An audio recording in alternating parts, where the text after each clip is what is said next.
Faire de l'Union progressiste un instrument social, dira Bruno Amoussou. Au lendemain du séminaire de Porto Novo, donnant pour recommandation l'identification, la découverte, le suivi et l'évaluation des meilleurs talents de formateurs au sein d'un échantillon de militants sélectionnés dans tous les départements politiques, la cellule de formation de l'Union progressiste se met à l'œuvre. Ainsi, du 13 au 16 mai 2021, il s'est tenu sous le regard avisé du président Bruno Amoussou et sous le leadership de l'honorable Gérard Benochi, chef de la cellule de formation, le séminaire atelier d'identification de la première cohorte de formateurs UP à Dassazoumé. Et je peux bien comprendre l'enjeu de cette présente session. J'ai bien aimé, puisqu'il s'agit d'une première cohorte, parce que j'ai eu des camarades qui ont murmuré, parce que la tâche est grande. Et à mon avis, il faut beaucoup d'ouvriers. Et le militantisme est au cœur de l'action politique et même de son efficacité. Conformément aux dispositions de l'article 14, alinéa 1er des statuts de l'Union progressiste, il est disposé que chaque membre du parti a le droit à l'information et à la formation politique et idéologique. C'est fort de ces dispositions et assertions que dans son message délivré au lancement de la campagne pour les élections communales du 17 mai 2020, le camarade Bruno Amoussou, président de notre parti, disait « L'Union progressiste est persuadée que l'absence d'encadrement politique et d'orientation claire ont été parmi les causes des errements passés.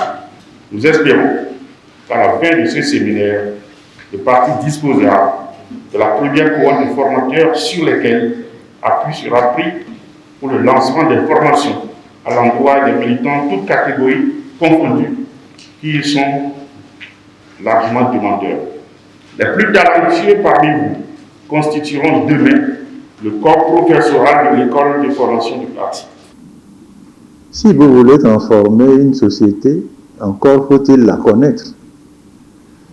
Si vous voulez amener les gens à agir autrement qu'aujourd'hui, encore faut-il que vous-même, vous commencez d'abord par agir autrement que vous le faites aujourd'hui. Et il n'y a pas de transformation sociale dont les objectifs ne sont pas partagés par un très grand nombre de citoyens. On ne peut pas. Si c'est un petit nombre, on ne peut pas.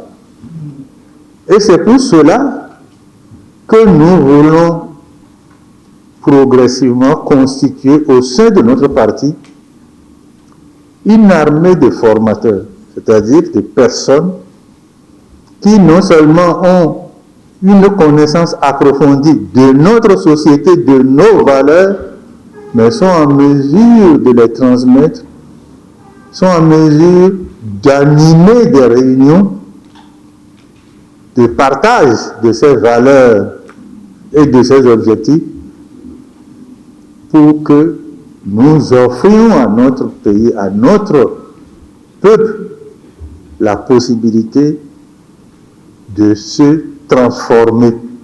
Plusieurs groupes de travail, plusieurs communications, dont entre autres celles sur la connaissance et l'animation du milieu, l'orientation et les valeurs de l'Union progressiste, la conduite d'une réunion ont été animées. Les réunions d'échange, les protagonistes échangent sur un ou des sujets particuliers.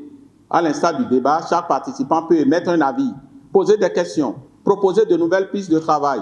La poursuite de chacun des protagonistes est donc participative. L'animateur, quant à lui, aura plutôt un rôle de facilitateur. J'adopte volontiers la forme participative sans que ce ne soit ce type nécessairement de réunion. Après, le style de leadership qu'on va développer, on verra le juste milieu qu'il faut trouver entre tous les types de leadership sur lesquels on ne va pas s'empaisantir, mais on peut les évoquer brièvement avant la fin. Les groupes culturels et sportifs, arts, folklore, clubs, tous ces réseaux-là, les institutions, collectivités territoriales, et ensuite les autres groupes sociaux que sont les femmes, les jeunes, les étudiants, les personnes en situation de handicap, les anciens, sages, retraités, les entreprises, opérateurs économiques, artisans, conducteurs des EM, conducteurs, taxis, auto, les groupes corporatistes, syndicats, producteurs, artisans, enseignants, agents de santé. Vous savez, c'est une kyrielle de catégories sociales dans un milieu. Tout cela, c'est dans un milieu. Et vous ne pouvez pas, si vous êtes dans un milieu, et que vous ne connaissez que vos structures, les organes du parti, et quand vous voulez faire campagne, vous rencontrez le comité communal de campagne, vous rencontrez les groupes de campagne d'arrondissement, vous rencontrez les groupes de campagne de village, et vous dites que vous avez fini de faire campagne. Vous avez fini? Vous n'avez pas fini. Ou bien vous faites 2 grandes réunions, vous regroupez des gens, le meeting géant, des militants qui viennent, caravane, et puis vous avez fini, vous avez menti, vous avez tiré à terre, comme on dit. Voilà ce qu'ils font. Hein? Si vous maîtrisez tout cela, même si vous n'êtes pas sorti une seule fois, vous avez gagné. Après plusieurs jours de formation, véritables enjeux pour la pérennité du parti politique et sa relation avec la base électorale, Lazare Serweto, directeur pédagogique, rappelle l'obligation faite pour les partis politiques selon les dispositions en vigueur au Bénin dans la charte des partis politiques d'instaurer ce mécanisme pour la formation d'une classe politique d'un niveau bien meilleur à celle actuelle.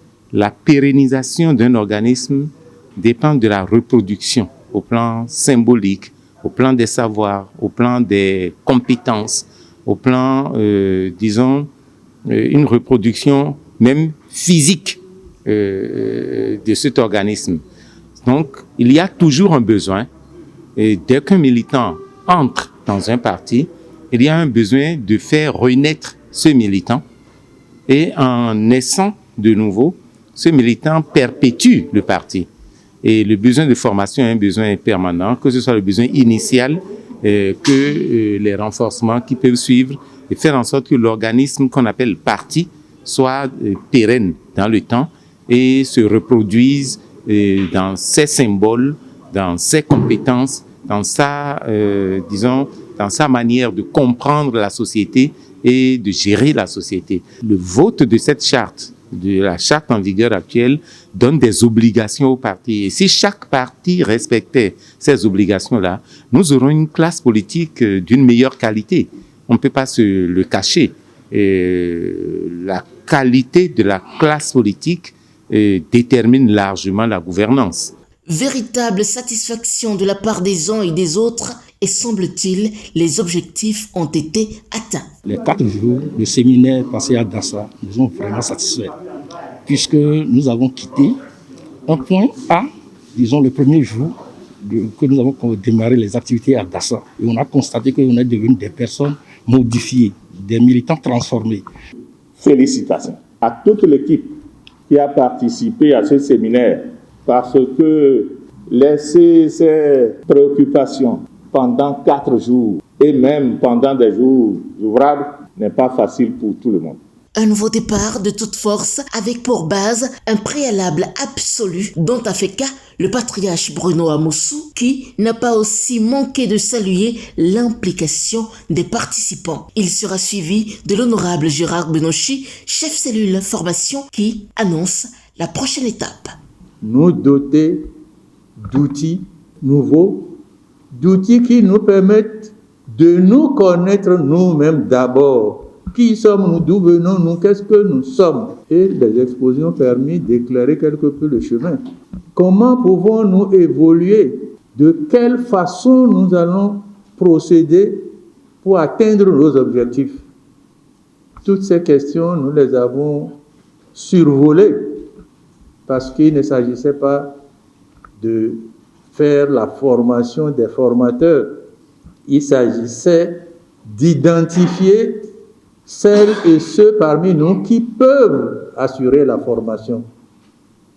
À l'évaluation, il apparaît que nous avons un groupe important sur lequel nous pouvons compter. J'ai suivi de bout en bout le déroulement de l'atelier et je me félicite de sa tenue. Vous avez montré tout au long de ces 4 jours votre engagement, votre capacité à l'écoute. Les questions qui sont posées à l'issue de chaque communication montrent tout l'intérêt que vous avez porté à ces communications. Et je suis très très fier de ce que j'ai vu et vécu à Dassa pendant ces 4 jours. L'équipe technique de l'atelier s'occupera des suites de cet atelier sous la conduite du directeur pédagogique de l'atelier afin de nous sortir la liste de la première cohorte de formateurs de l'Union à soumettre au Présidium. Et pour ceux d'entre vous qui auront le privilège d'être de cette première vague, d'avance, je vous dis félicitations. Vous serez les pionniers de l'école politique de notre parti et aurez la noble mission de contribuer à doter notre parti de militants formés et informés, aptes à servir le parti avec engagement, discipline et esprit de service, de même qu'à prendre avec efficacité des responsabilités publiques. Pour ceux d'entre vous qui n'auraient pas été retenus, vous n'aurez rien perdu. Le simple fait de votre participation au présent atelier fait de vous un autre type de militant.